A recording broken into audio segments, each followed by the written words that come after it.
What if the greatest disaster in human history did not begin with violence, or war, or even hatred? What if it began with a question? A simple question that quietly planted doubt inside the human mind. A question that would eventually change the destiny of the entire world. And it happened in a place called Eden. In the beginning, the world was perfect. According to Book of Genesis, humanity lived in a garden created by God Himself. There was no death, no suffering, no fear.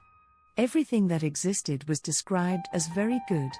But hidden within this perfect world was a mysterious tree. A tree that God had commanded humans not to eat from. And soon, another mysterious being would appear. Genesis introduces us to a strange figure. Now the serpent was more crafty than any beast of the field. The Hebrew word used here is Nachash. This word means serpent.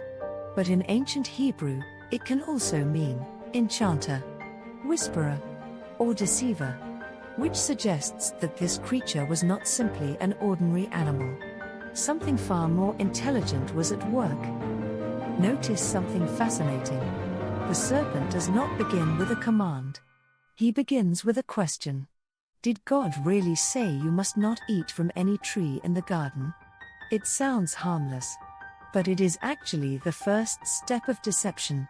The serpent slightly twists God's command. God never said any tree. God said only one tree. But doubt had already been planted. Eve answers the serpent. We may eat fruit from the trees in the garden. God did say you must not eat from the tree in the middle of the garden. But something interesting happens. Eve adds something God never said. She says, and you must not touch it. God never gave that command. The truth had already begun to change. Now the serpent reveals his true intention. He boldly contradicts God. You will not surely die.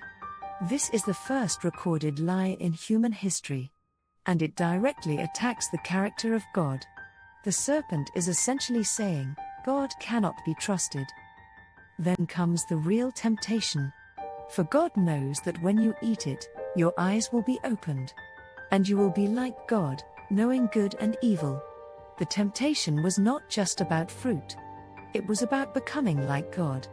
Power, knowledge, independence.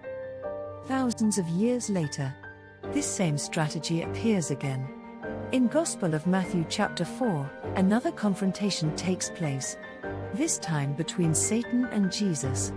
Once again, the enemy uses questions, doubt, and twisted scripture. The strategy had not changed. For centuries readers wondered, who was this serpent? The answer appears much later in the Bible.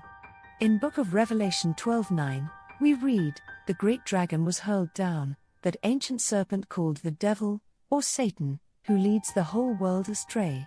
Which means the story in Eden was not just about a snake. It was the beginning of a cosmic rebellion. Now Eve stands before the tree. The serpent's words echo in her mind. The fruit looks beautiful. The promise of knowledge is irresistible. And humanity is about to make a decision that will affect every generation that follows. But what happens next is even more shocking. Because the Bible says something strange. The woman saw that the fruit was good. But why did it suddenly look different? And what exactly was this mysterious fruit? That is the next mystery.